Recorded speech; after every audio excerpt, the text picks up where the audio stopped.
बिस्मिल्लाहिर्रहमानिर्रहीम। अस्सलाम वालेकुम।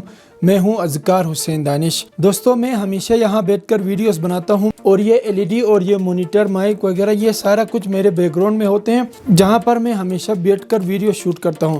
लेकिन दोस्तों, आज की इस वीडियो में हम बात करेंगे कि जब हम यूट्यूब स्टार्ट करते हैं तो हमारे पास ये स्टूडियो नहीं होता है, क्योंकि ये लाखों रुपये का स्टूडियो होता है जो कि हमारे पास शुरू में नहीं होता है। आज की इस वीडियो में मैं आपको बताऊंगा कि कैसे आप भी अपनी वीडियोस प्रोफेशनल तरीके से शूट कर सकते हो, वो भी बगैर स्टूडियो के। जी हाँ दोस्तों, बगैर स्टूडियो के भी आप अपनी वीडियो प्रोफेशनल तरीके से शूट कर सकते हो। जैसे कि ये तो मेरा रियल स्टूडियो था जिस पर लाखों रुपए खर्चा आए हैं, लेकिन आज हम स्टूडियो की दूसरी तरफ एक दीवार है, इस पर वीडियो शूट करेंगे और इस पर मुख्तलिफ चीज़ें ऐड करके इसे बिल्कुल स्टूडियो की तरह ही बनाएंगे। जैसे कि ये वाली चीज़ें हैं, मैं इन्हें भी यहाँ से हटा देता हूँ। और अब हमारे पास ये सिर्फ दीवार है जिस पर एप्पल ग्रीन जो कलर है वो है। आप कोई भी कलर की दीवार हो उस पर वीडियो बना सकते हो और उसे प्रोफेशनल स्टूडियो का लुक दे सकते हो। एक सिर्फ ये टूल इस्तेमाल करेंगे जिस पर हम बैठकर यहाँ पर वीडियो शूट करते हैं। जैसे कि दोस्तों, मेरे बैकग्राउंड में अब एक सिंपल सी दीवार है, इसे हम एक स्टूडियो का लुक देंगे। अब हम यहाँ पर इस साइड पर हम एक किताबों की एक छोटी सी अलमारी ऐड करेंगे और इस साइड पर एक लैंप ऐड करेंगे और इस साइड पर एक गुलदान ऐड करेंगे। दोस्तों, एक AI वेबसाइट को इस्तेमाल करते हुए आप इसी एक सिंपल सी दीवार को अपना प्रोफेशनल स्टूडियो बना सकते हो। तो चलते हैं दोस्तों कंप्यूटर की स्क्रीन की तरफ और सीखते हैं कि हम ये कैसे कर सकते हैं। सबसे पहले दोस्तों, हमने या अपने एडिटर में जाकर या अपने VLC प्लेयर में जाकर अपनी जो वीडियो है उसमें से एक स्क्रीनशॉट लेना है अपनी इमेज का, और उसके बाद हमने आना है Adobe Firefly, इस वेबसाइट पे हमने आना है और यहाँ पर हमें जो सेकंड ऑप्शन मिल रहा है जनरेटिव फिल, हमने इस पर क्लिक करना है। क्लिक करने के बाद बहुत सारे ऑप्शन हैं, लेकिन यहाँ से हमने अपलोड अ फोटो करना है और वो वाली तस्वीर हमने यहाँ से ऐड करना है जो हमने अभी स्क्रीनशॉट लिया है। तो यहाँ पर फिर बहुत सारे ऑप्शन आ रहे हैं। तो हम सबसे पहले यहाँ से ब्रश टूल को थोड़ा सा बड़ा करते हैं, क्योंकि इसी की मदद से हम सारा काम करने वाले हैं। इसके बाद दोस्तों, यहाँ पर आप देख सकते हो बहुत सारी चीज़ें हैं। हमने कोई भी चीज़ रिमूव करनी है बैकग्राउंड में से, तो फिर यहाँ पर रिमूव जो लिखा हुआ है इस पर क्लिक करके उस ब्रश टूल के ज़रिए से यहाँ पर 3 ऑप्शन दे रहे हैं, आपको जो भी पसंद हो उस पर आप क्लिक कर सकते हो।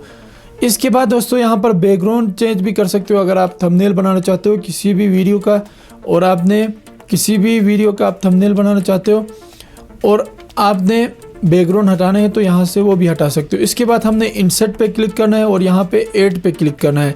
क्लिक करने के बाद यहाँ पर एक बुक शेल्फ हमने ऐड करना है। जितना भी हिस्से पर हमने बुक शेल्फ ऐड करना है उसको हम यहाँ से उस एरिया को हम सिलेक्ट करेंगे ब्रश टूल के ज़रिए से और यहाँ पर लिखेंगे बुक शेल्फ। थोड़ी ही देर बाद दोस्तों, यहाँ पर 3 रिजल्ट हमें मिले हैं, तो हम देखते हैं इनमें से हमें कौन सा पसंद है। तो हमें कोई भी इनमें से पसंद नहीं आया तो हम यहाँ पे मोर पे क्लिक करेंगे। मोर पे क्लिक करने के बाद दोस्तों देख सकते हो ये बेहतरीन लग रहा है। आगे वालों को भी चेक करते हैं।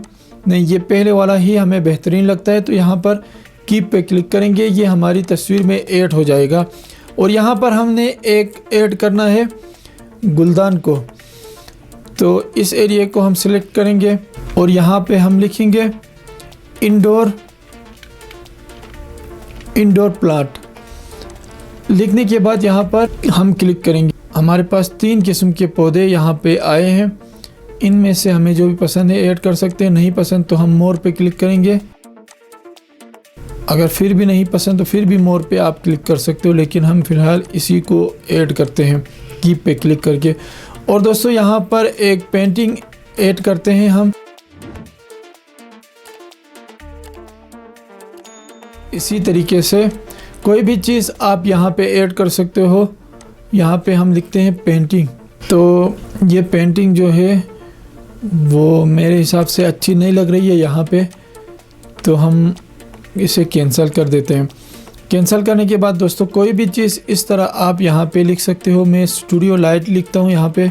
ये स्टूडियो लाइट भी दोस्तों हमें पसंद नहीं आई है, इसलिए हम यहाँ पर लैंप ऐड करते हैं। इसी तरह आप देखकर कोई भी चीज़ ऐड कर सकते हो जो आपके बैकग्राउंड के हिसाब से सूट करे। और दोस्तों एक कमाल की चीज़ हम यहाँ से ऐड करते हैं, जैसे कि आपने देखा था हमारी वीडियो में, मैं सिर्फ एक टूल पर बैठकर मैंने वीडियो शूट की थी, हमारे सामने कोई भी टेबल नहीं थी, तो हम यहाँ पर स्टूडियो डेस्क ऐड करते हैं। जैसे आपने देखा दोस्तों, ऐसा लगता है जैसे ये टेबल हमारे सामने रियल में है। तो बहुत अच्छी टेबल है, माइक के साथ ये वाली हम सिलेक्ट करते हैं और इस तस्वीर को हमने यहाँ से डाउनलोड करना है। डाउनलोड करने के बाद दोस्तों अब इस वेबसाइट का काम ख़त्म हो गया। अब हमने जाना है अपनी वीडियो एडिटर में। अगर आपके पास प्रीमियर प्रो है, प्रीमियर प्रो आप इस्तेमाल कर सकते हो, तो मास्क टूल के ज़रिए से आप प्रोफेशनल तरीके से कर सकते हो। लेकिन बहुत सारों के पास प्रीमियर प्रो नहीं होता है, तो हम एक बहुत ही light software CapCut for PC, इसमें ये काम करते हैं। इसमें भी कर सकते हो, फिल्मोरा में भी कर सकते हो, किसी भी सॉफ्टवेयर में आप ये काम कर सकते हो। हम सबसे पहले वीडियो लाते हैं और वीडियो के ऊपर ये वाली इमेज ले आते हैं जिस पर हमने अभी चीज़ें ऐड की है। लाने के बाद दोस्तों यहाँ पर भी मास्किंग टूल हमें मिलता है, कैपकट फॉर पीसी है इसमें, तो हम इस पे क्लिक करते हैं मास्किंग टूल पे। यहाँ पर मुख्तलिफ मास्किंग के जो ऑप्शन है वो हमें मिलते हैं, हम ये वाला सेलेक्ट करते हैं। यहाँ से सेलेक्ट करने के बाद अब दोस्तों हमने यहाँ पर जो हमारी किताबों की अलमारी थी उसे सबसे पहले यहाँ से ऐड करना है। इस तरह याद रखिए, जो बैकग्राउंड में है ये हमारी वीडियो है और ये ऊपर जो है बैकग्राउंड के ऊपर ये हमारी इमेज है। तो हमने इमेज में से वो हिस्सा रखना है जो हमने अपनी वीडियो में दिखाना है। जैसे कि ये किताबों वाला हिस्सा हमने रखा है और यहाँ से फेदर को थोड़ा सा ऐड करेंगे, थोड़ा सा बढ़ाएंगे फेदर को ताकि ये रियल लगे। इसके बाद दोस्तों यहाँ पर लैंप तो नहीं आया, इसके लिए हमने एक दफ़ा फिर अपनी जो इमेज है उसको ले आनी है वीडियो एडिटर के टाइमलाइन पे और यहाँ से फिर मास्किंग टूल के ज़रिए से लैंप को भी ऐड करना है। करने के बाद फिर यहाँ से फेदर को थोड़ा सा बढ़ा देना है और इस तस्वीर को भी अपनी पूरी वीडियो पे लगा देना है इस तरह। अब दोस्तों इस टेबल को भी हमने लगाना है इसी तरीके से जैसे हमने अलमारी और लैंप को रखा था।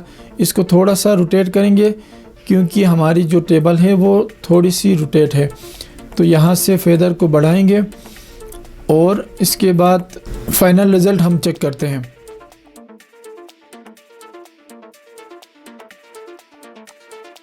अब हम यहाँ पर इस साइड पर हम एक किताबों की एक छोटी सी अलमारी ऐड करेंगे। उम्मीद करता हूँ दोस्तों ये वीडियो आपको पसंद आई होगी। अगर पसंद आई है तो लाइक ज़रूर करना और चैनल को भी सब्सक्राइब ज़रूर करना। इंशाल्लाह फिर मिलेंगे। अल्लाह निगहबान।